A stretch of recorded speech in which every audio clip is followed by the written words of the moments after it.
नमस्कार, मैं हूं श्वेता सिंह। आप देख रहे हैं देश प्रतिदिन न्यूज़। राजधानी लखनऊ के सिंचाई विभाग उदयगंज में मनीष कुमार जी कार्यरत थे, जिनकी मृत्यु 25 अक्टूबर 2023 को हो गई। अब उनकी पत्नी तनु अपने पारिवारिक पेंशन और पेंशन लाभांश के लिए दर-दर भटक रही हैं और अब अपने परिवार को पालने के लिए, इस लाभांश को पाने के लिए अधिकारियों से गुहार लगा रही हैं। उनका कहना है कि उनके पति की मृत्यु के बाद जब उनके परिवार को पेंशन और पेंशन लाभांश देने की बात आई, तो विभाग ने उनके ऊपर 29,44,000 की रिकवरी भेज दी और ये दबाव बनाया कि वह जल्दी, इस वजह से उनकी पेंशन को रोका गया है।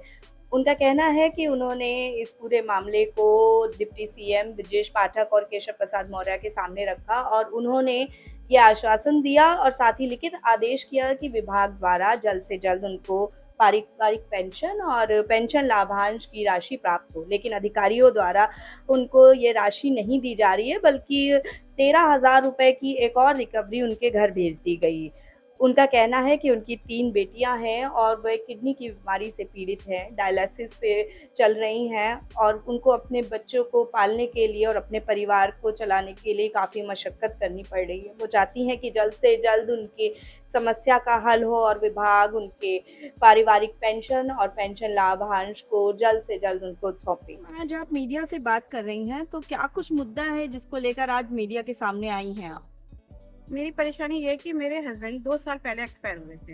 ये 25 अक्टूबर 2023 को।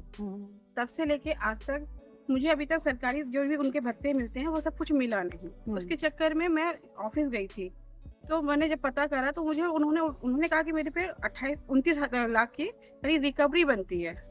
तो मैंने जब उनसे पूछा कि ये किस बात की रिकवरी बनती है, तो वो मुझे सही से एक्सप्लेन तो कर नहीं पाए, ना ही उन्होंने कोई मुझे प्रूफ दिया है अभी तक क्या क्या हुआ। और मेरे हस्बैंड के बारे में जो जो भी कह रहे, तो मैंने कहा क्या है ये मामला, तो मुझे समझाया, पर वो मुझे कुछ उसके बारे में सही से एक्सप्लेन तो कर नहीं पाए। ठीक है, बस मुझ पर प्रेशर बनाया जा रहा है कि मैं ये रिकवरी के मामले में कहूँ। किसी विभाग से संबंधित मामला है? सिंचाई विभाग से रिलेटेड है। अच्छा, तो अब इसके पास जो पूरा आपके साथ मामला हुआ है, आपने इससे कभी किसी उच्च अधिकारी या किसी से बातचीत की? हाँ, मैंने ब्रजेश पाठक जी सर से, मौर्य जी से और सत्यन देव जी के पास में गई थी इस मामले को लेकर के। उन सब ने मुझे पे रिपोर्ट लिख करके उन्होंने भेजा था सिंचाई विभाग, पर उसके बाद भी उन्होंने कार्रवाई नहीं की। और कार्रवाई करने की बजाय एवज में उन्होंने उल्टा मुझ पे 13,000 2001 का कोई मामला रहा होगा, जो मेरे हस्बैंड ने कभी कोई शायद बाइक के लिए 13,000 रुपये लिया होगा, तो उसके एवज में उन्होंने मुझे लेटर भेज दिया, जबकि मेरी उस समय तो शादी भी नहीं हुई थी। मेरी शादी 2002 में हुई है, फरवरी में। तो उसमें उन्होंने लेटर भेज दिया कि उन्होंने ये लिया था। तो मैंने कहा कि जो भी है तो मुझे उसका प्रूफ दीजिए।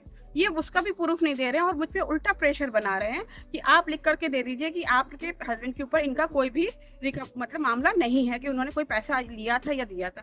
तो बताइए, जब जिसके बारे में मुझे कोई जानकारी ही नहीं है, कुछ भी नहीं है, वो 13,000 का 3.5 लाख 4 लाख के आसपास भी वो एवज वो भी बना रहे हैं। तो मेरे समझ में नहीं आ रहा कि ये हो क्या रहा है। तो मैम, आप क्या कुछ मांग कर रही हैं सरकार से? रिकवरी मतलब मेरा पैसा मुझे दे दीजिए। मैं डायलिसिस पेशेंट हूँ, मैं किडनी से दूर हूँ, मैं ट्रांसप्लांट चक्कर चल रहा है। मेरी 3 बेटियां हैं और बताइए मैं उनका भरण पोषण कैसे करूँ? मेरी समझ में ये नहीं आ रहा। मुझे अपने बच्चों की पढ़ाई लिखाई पे भी ध्यान देना है। मैं कैसे, आप सहायता की बहुत सख्त जरूरत है। मुझे अपने बच्चों की पढ़ाई भी देखनी है, आगे उनका फ्यूचर भी देखना है, बहुत कुछ जिम्मेदारियां हैं। मेरी समझ में नहीं आ रहा कि मैं कैसे मैनेज करूँ। मुझे तो लगा था ऑफिस वाले मेरी मदद करेंगे, हम लोग परिवार की तरह हैं, लेकिन मुझे कोई सपोर्ट नहीं मिल रहा है। विभाग से आपसे किसने से आपने बातचीत की? यहाँ के जो अधिकारी हैं, वहाँ के निदेशक हैं, उनसे भी बात किया। एक साहू सर है, उनसे भी बात किया, और 2-3 और भी लोग हैं, उनसे भी मैंने बात किया। ऑफिस के बाबू हैं, उनसे भी बात किया। कई लोगों से मैंने बात किया।